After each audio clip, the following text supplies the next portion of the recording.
بسم اللہ الرحمن الرحیم۔ السلام علیکم۔ شادی سے ایک دن پہلے میری دوستوں نے مجھے سواگ رات کے بارے میں بتایا تھا۔ میں بہت زیادہ ڈر گئی تھی۔ جیسے ہی شوہر کمرے میں آیا میں ڈر کے مارے رونے لگی۔ شوہر نے پوچھا تو میں نے کہا مجھے درد ہوگا، مجھے یہ سب نہیں کرنا۔ پھر شوہر نے مجھے شادی کے نام سے ڈر لگتا تھا، کیونکہ شادی کے نام پر جو کھلواڑ لڑکیوں کے ساتھ کیا جاتا تھا وہ مجھے ڈراتا تھا۔ یہی وجہ تھی کہ میں شادی نہیں کرنا چاہتی تھی، لیکن میرے انکار کرنے پر بھی میری شادی کر دی گئی۔ میں اپنے کمرے میں بیٹھی بھی تاشا رو رہی تھی، حالانکہ آج میری شادی کی پہلی رات تھی، اور اس رات ہر لڑکی بہت ارمان اور خواب سجا کر اپنے شوہر کے گھر آتی ہے، نئی زندگی میں نئی خوشیوں کے انتظار میں رہتی ہے۔ لیکن میں بے حد پریشان تھی۔ میں اس قدر پریشانی کا شکار تھی کہ شوہر کے آنے کا سوچ کر ہی میرا دل بری طرح سے کانپ رہا تھا۔ میرا جی چاہا کہ میں کہیں جا کر چھپ جاؤں جہاں میرا شوہر مجھے دیکھ نہ سکے۔ کاش کہ یہ سب کچھ میری آنکھوں سے غائب ہو جائے۔ وہ وقت کسی بے لگام گھوڑے کی طرح بھاگ رہا تھا۔ بدحواسی کی وجہ سے میرے ہاتھ پاؤں ٹھنڈے ہو چکے تھے۔ ڈر کے مارے مجھے اپنا دم گھٹتا ہوا محسوس ہو رہا تھا کہ تبھی کمرے کا دروازہ کھلا اور میرا شوہر شہد کمرے میں آیا۔ اسے دیکھ کر میری آنکھوں سے ٹپ ٹپ آنسو بہنے لگے۔ ڈر کے مارے میں نے اپنے دوپٹے کو اپنے ہاتھوں سے دبوچ لیا تھا۔ میں کسی تکلیف سے گزر رہی تھی، یہ میں ہی جانتی تھی۔ جیسے جیسے میرا شوہر میرے قریب آ رہا تھا میرا پورا جسم کانپ رہا تھا۔ شاید میرے پاس آ کر بیٹھ گیا، کچھ دیر تک میرے حسین چہرے کو بڑی محبت سے دیکھنے لگا۔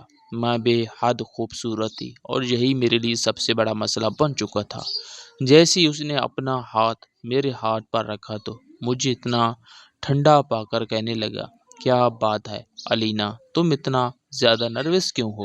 اب میں اسے کیا بتاتی کہ مجھے شادی سے ڈر لگتا ہے؟ میں نے نام میں سر ہلایا۔ میں نے کہا کہ کچھ نہیں۔ وہ کہنے لگا، پھر تم اس قدر گھبرائی ہوئی کیوں ہو؟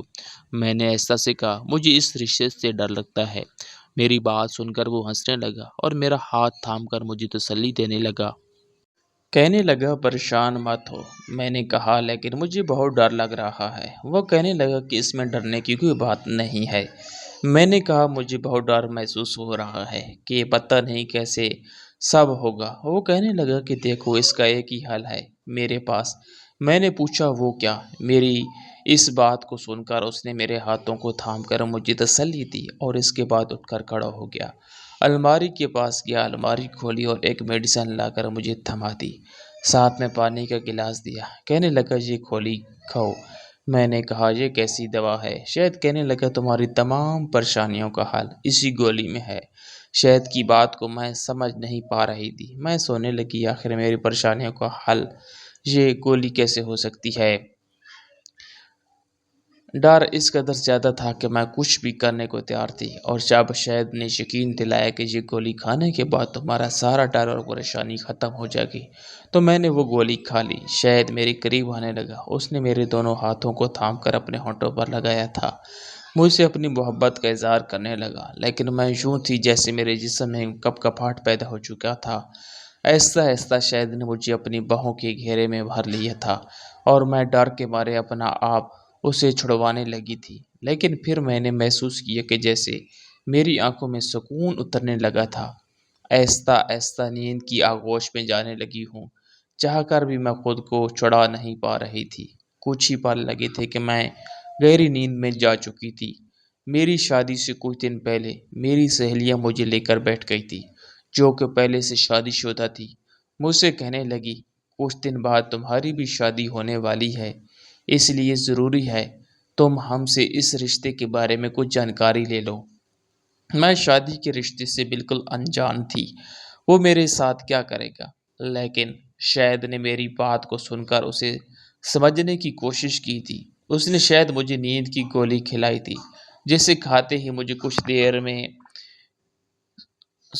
سو چکی تھی۔ مجھے اپنی شادی کی رات بالکل بھی یاد نہ تھی۔ ہاں، اتنا احساس تھا کہ میرا شوہر مجھ سے اپنا حق وصول کر چکا تھا، لیکن سچ تو شاید اتنا بھیانک تھا کہ میری سوچ بھی اس تک نہیں پہنچ سکتی تھی، اور اس سچ سے میں ابھی تک انجان تھی، جو بعد میں مجھے پر کھلنے والا تھا کہ شادی کی پہلی رات میرے ساتھ کیا ہوا تھا۔ خیر، جب میں صبح اٹھی تو میرا پورا جسم درد سے چور تھا۔ میں نے کروٹ بدلی تو میرے کمر میں درد کی لہر سی اٹھنے لگی تھی اور میں درد سے کرہا اٹھی تھی۔ میرے ساتھ لیٹا میرا شوہر فوراً سے اٹھ بیٹھا، کہنے لگا کیا ہوا علینا؟ میں نے کہا کہ پتہ نہیں، میرا پورا جسم بہت بھاری ہو رہا ہے، جسم میں درد بھی ہے۔ یاد کرنے کے باوجود مجھے یہ رات بالکل بھی یاد نہیں آ رہی۔ سمجھ نہیں آ رہا کہ میں اپنے چکراتے سر کو پکڑوں یا پھر اپنی دکھتی کمر کو۔ میں نے بیڈ پر نظر دوڑائی تو میرے ہاتھ میں پہنی کانچ کی چوڑیاں ٹوٹ کر بیڈ پر بکھری پڑی تھی۔ میں نے مشکل سے اپنا تکیہ بیڈ کے ساتھ لگایا اور ہاتھوں کو بیڈ پر رکھ کر مشکل سے اٹھ کر بیڈ پر بیٹھی تھی۔ میرے بال کھلے ہوئے تھے اور میری بکھری حالت مجھے اس بات کا احساس دلا رہی تھی کہ میرے شوہر نے رات کو میرے ساتھ پیار محبت والا رویہ بالکل نہیں رکھا تھا۔ میں چاہ کر بھی اپنے درد کو برداشت نہیں کر پا رہی تھی اور اسی لیے درد کی تیزی کی وجہ سے میری آنکھوں سے آنسو بہنے لگے۔ مجھے یوں روتا دیکھ کر شاید بھی اٹھ کر بیٹھ گیا، کہنے لگا دیکھو یہ سب تو ہوتا ہی ہے، تمہیں اپنے آپ کو اس بات کا عادی بنا لینا چاہیے، اور ویسے بھی شادی کی پہلی رات تھی تو تمہیں زیادہ محسوس ہوگا، لیکن آہستہ آہستہ تم اس بات کی عادت پڑ جائے گی، اور پھر جب بیوی خوبصورت ہو تو انسان کیسے اپنے جذبات پر قابو کر سکتا ہے۔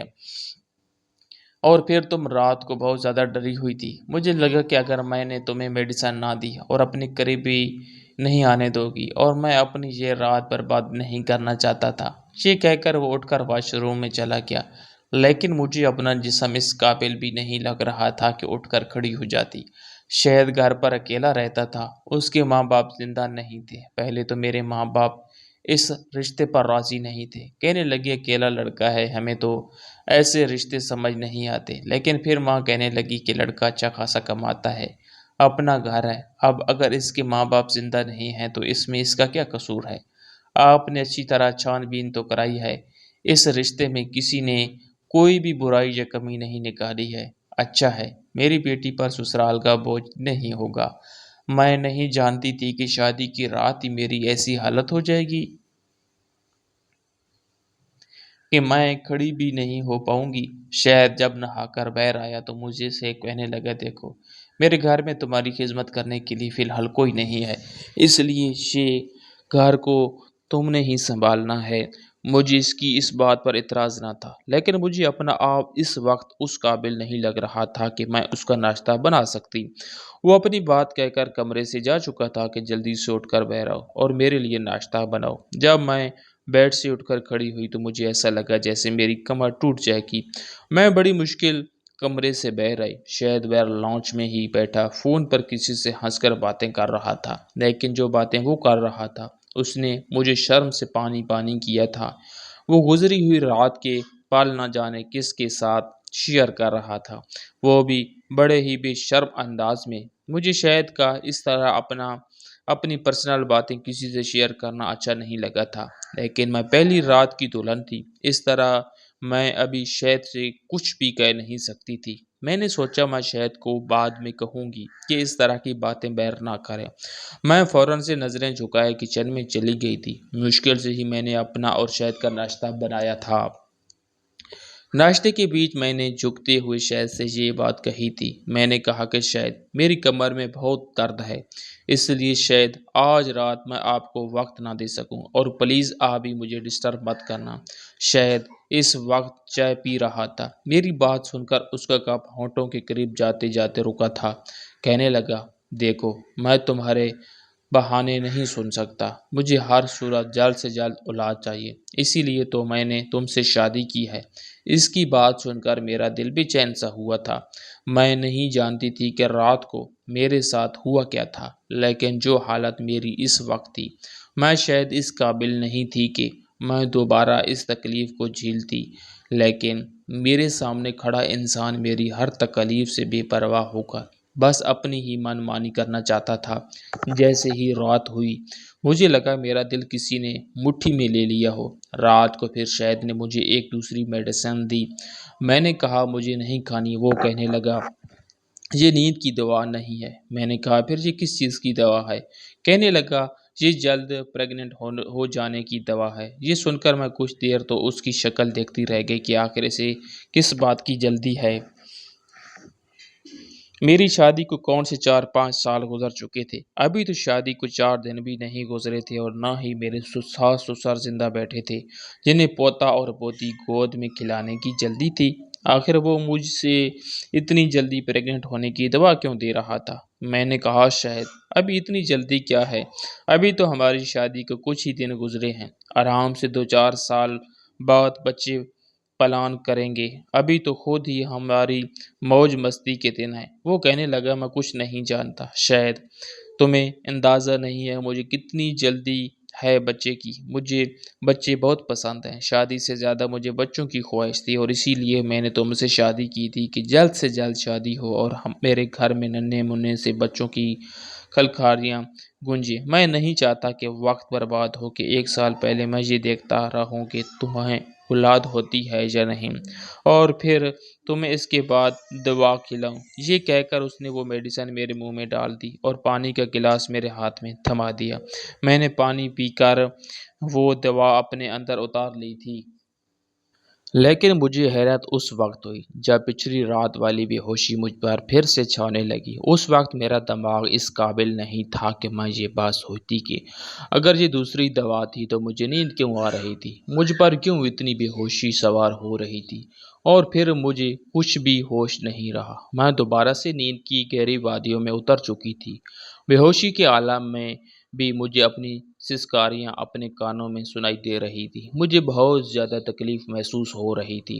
درد کی اتنی تیزی تھی کہ گہرے نیند کے باوجود میں رو رہی تھی۔ صبح میری آنکھیں درد کی وجہ سے جلدی کھل گئی تھی۔ اس وقت میری کمر میں اتنا درد تھا کہ میں نے شہد کو اٹھا دیا۔ میں نے کہا کہ میری کمر میں بہت زیادہ درد ہے، مجھ سے نہیں جا رہا، خدا کے لیے مجھے ڈاکٹر کے پاس لے کر چلو۔ لیکن وہ غصے سے کہنے لگا ابھی تو دن بھی نہیں چڑھا، تم کیوں میری نیند کا ستیہ ناش کر رہی ہو؟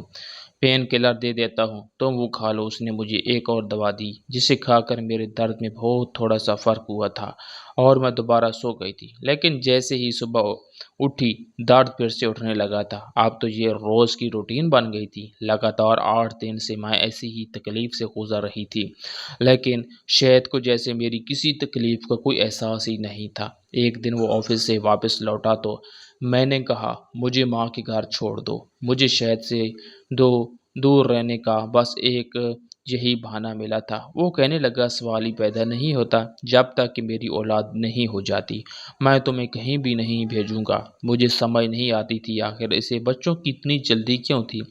ہر چیز اپنے وقت پر ہوتی ہے، بچے کا ہونا یا نہیں ہونا میرے بس میں تو نہیں تھا۔ 8 دن میں ہی میرا یہ حال ہو چکا تھا کہ میں چل پھر نہیں پا رہی تھی۔ پین کلر کھا کر اب تو میرا معدہ بھی ڈسٹرب ہو چکا تھا۔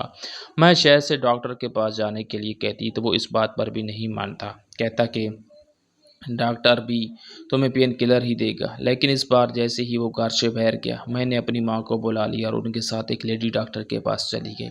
میں نے اسے کمر درد اور پیٹ کے نچلے حصے کی درد کا کہا اور میرا ہاتھ اب بھی میرے پیٹ پر ہی تھا۔ میں 8 دن سے لگاتار یہ تکلیف سہ رہی تھی۔ میری ڈاکٹر نے جب میرا چیک اپ کیا تو اپنے کانوں کو ہاتھ لگانے لگی اور جو بات اس نے مجھے بتائی وہ سن کر تو میں سانس لینا بھی بھول گئی تھی۔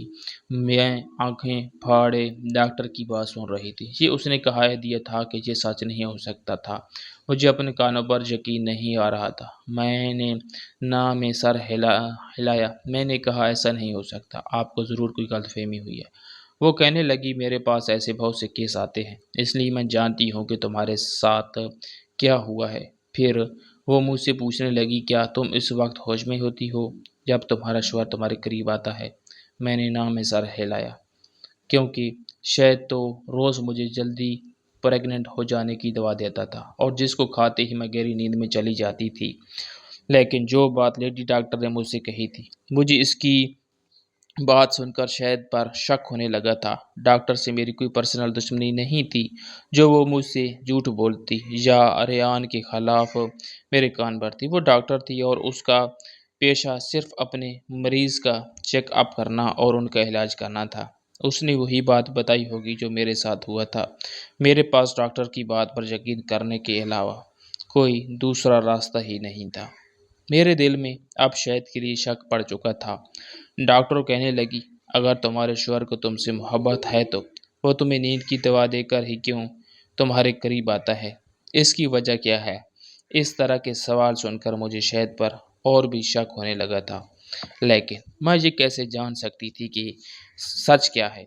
کیونکہ میں اسے پہلے بھی کئی بار وہ میڈیسن کھانے سے انکار کر چکی تھی، لیکن وہ میری بات نہیں سنتا تھا۔ زبردستی وہ میڈیسن میرے منہ میں ڈال دیتا اور پانی کا گلاس میرے ہونٹوں پر لگا دیتا۔ ڈاکٹر کہنے لگی، اچھا ایسا کرو، مجھے تم اس میڈیسن کا نام بتاؤ۔ تو میں نے سوچا، مجھے تو اس میڈیسن کے بارے میں کچھ پتہ ہی نہیں ہے۔ آج تک شاید نے مجھے وہ میڈیسن دکھائی نہیں تھی۔ وہ تو اپنی الماری میں سے وہ دوا نکال کر مجھے دیتا تھا، لیکن جب میں نے یہ بات لیڈی ڈاکٹر کو بتائی تو وہ ہنسنے لگی، کہنے لگی، ایسی کون سی دوائی ہے جو تمہارا شوہر اتنا چھپا کر رکھتا ہے اور روزانہ تمہیں انکار کرنے پر بھی تمہیں کھلاتا ہے؟ تم اپنے شوہر کی حرکتوں پر نظر رکھو، ایسے تمہیں سمجھ آ جائے گا۔ ڈاکٹر مجھے یہ ساری باتیں کہہ رہی تھی۔ اس وقت اکیلی ہی میں اس لیڈی ڈاکٹر کے کمرے میں تھی، یا پھر وہ ڈاکٹر تھی۔ میری ماں کمرے سے باہر بیٹھی تھی، اس لیے وہ ہر بات سے انجان تھی۔ میں غیب دماغی سے اپنے گھر تک پہنچی تھی۔ میری ماں مجھے کہنے لگی، اپنا خیال کیوں نہیں رکھتی ہو؟ تمہارے سر پر تو ساس سسر نان تیور کی ذمہ داری بھی نہیں ہے، اور تمہارا شوہر بھی تم سے بہت محبت کرتا ہے، لیکن تم نے دیکھو اپنی کیا حالت بنا رکھی ہے۔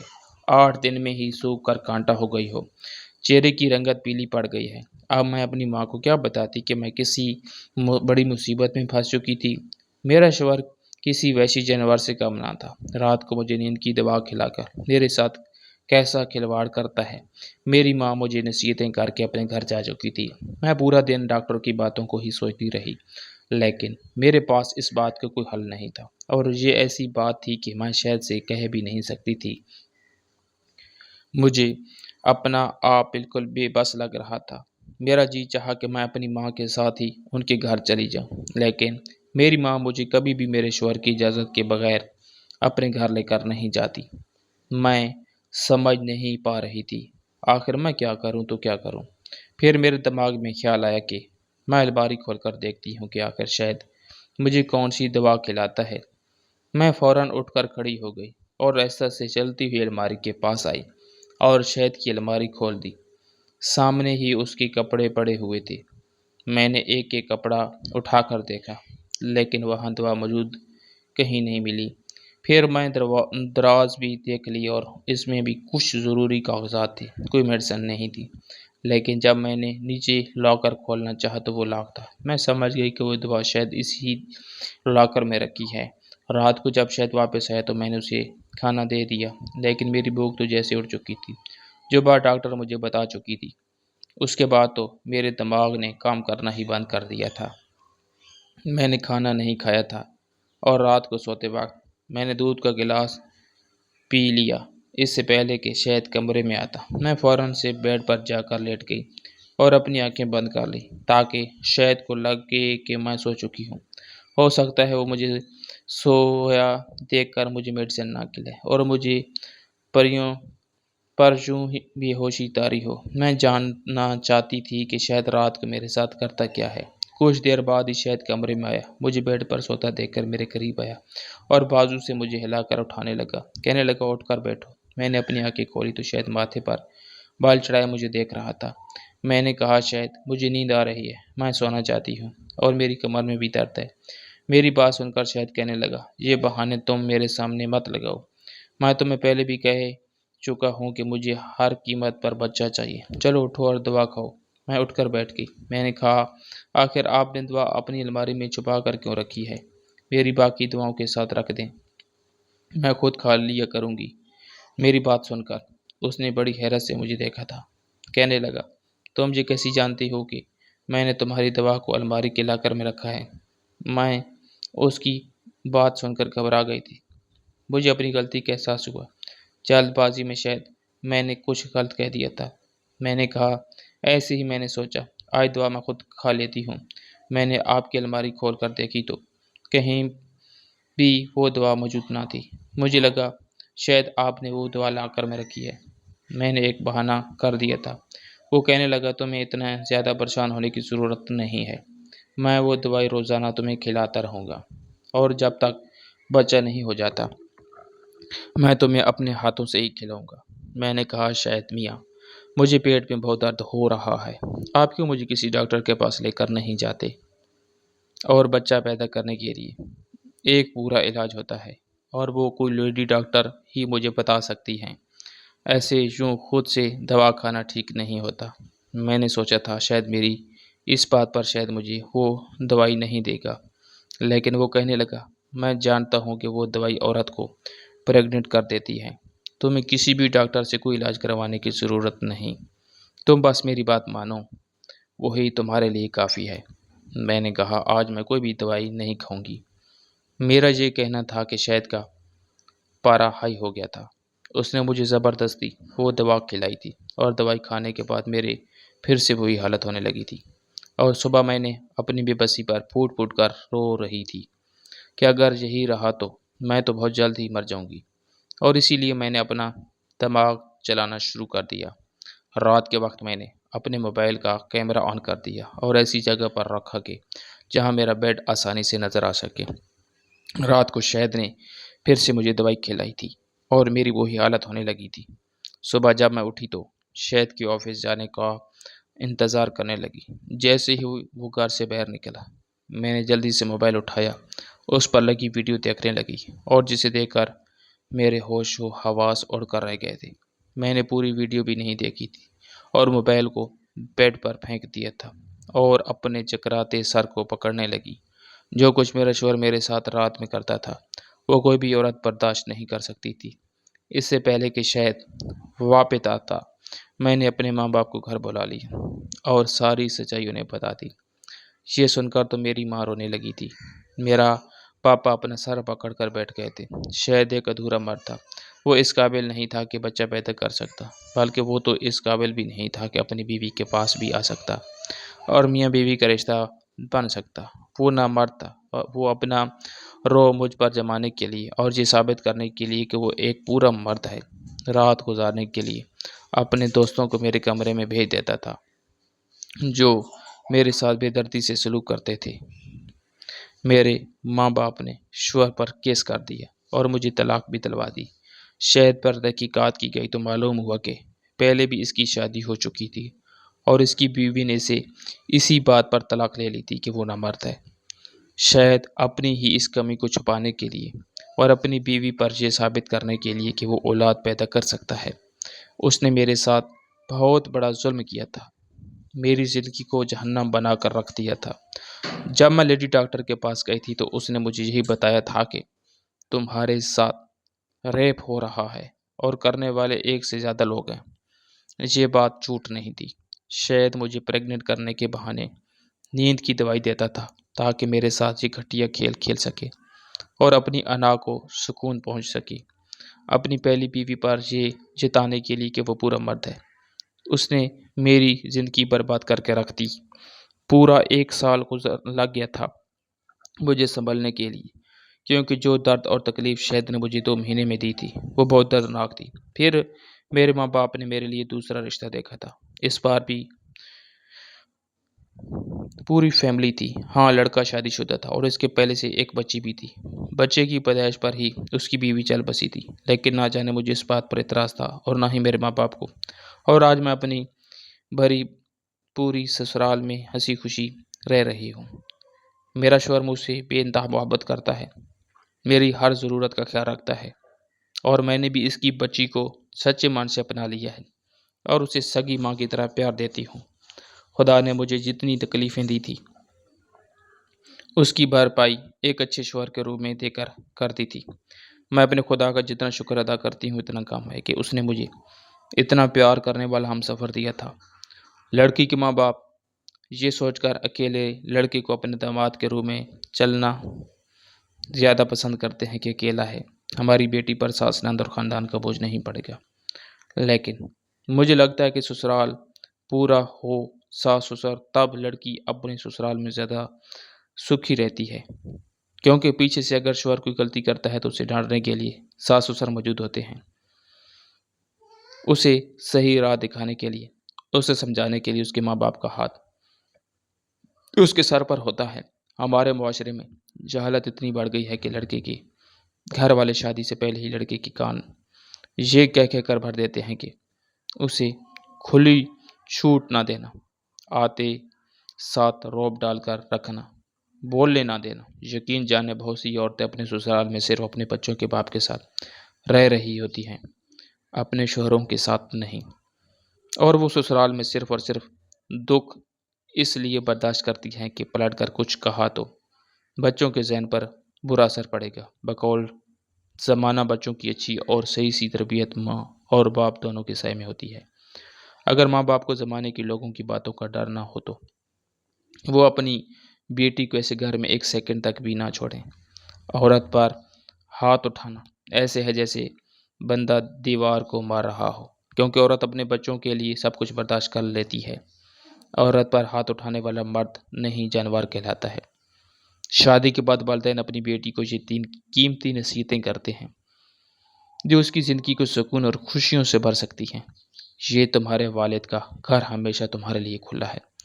والدین اپنی بیٹی کو یاد دلاتے ہیں کہ ان کا گھر ہمیشہ اس کے لیے پناہ گاہ ہے، جہاں اسے ہر وقت محبت، سکون اور تحفظ ملے گا۔ سونے سے پہلے دل کی بات شیئر کرنا۔ رات کو سونے سے پہلے والدین یا شریک حیا سے بات کر کے دل ہلکا کرنا ضروری ہے، تاکہ دل کی کوئی بات دل میں نہ رہے اور رشتے میں محبت اور اعتماد برقرار رہے۔ رازوں کی حفاظت کرنا، اپنے والدین کے گھر کی باتیں سسرال میں نہ بتانا اور سسرال کی باتیں اپنے والدین کے گھر میں نہ بتانا بہت ضروری ہے۔ اس طرح بیٹی دونوں گھروں کے درمیان اعتماد کی فضا قائم رکھتی ہے اور خاندانوں کو امن و سکون کا گہوارہ بناتی ہے۔ ایک بیٹی جب ان نصیحتوں پر عمل کرتی ہے تو وہ نہ صرف اپنے والدین اور سسرال کے درمیان ایک پال کا کردار ادا کرتی ہے، بلکہ اپنے کردار اور عمل سے معاشرے میں امن اور محبت کی فضا کو بھی فروغ دیتی ہے۔ اس کی سمجھداری اور رازداری دونوں خاندانوں میں بھروسے اور احترام کو بڑھاتی ہے، جس سے زندگی میں خوشحالی اور سکون پیدا ہوتا ہے۔ خواہش صرف اتنی ہے کہ کچھ الفاظ لکھوں جس سے کوئی گمراہی کے راستے پر جاتے جاتے رک جائے، اور نہ بھی روکے تو سوچ میں ضرور پڑ جائے۔ دوستو، اگر آپ کو آج کی کہانی پسند آئی ہے تو ویڈیو کو لائک کیجیے گا اور اپنے دوستوں کے ساتھ بھی شیئر کیجیے گا۔ ہاں، اگر آپ نے بھی ابھی تک ہمارا چینل سبسکرائب نہیں کیا تو ضرور سبسکرائب کریں۔ ملتے ہیں کل ایک نئی اور دلچسپ کہانی کے ساتھ۔ اللہ حافظ۔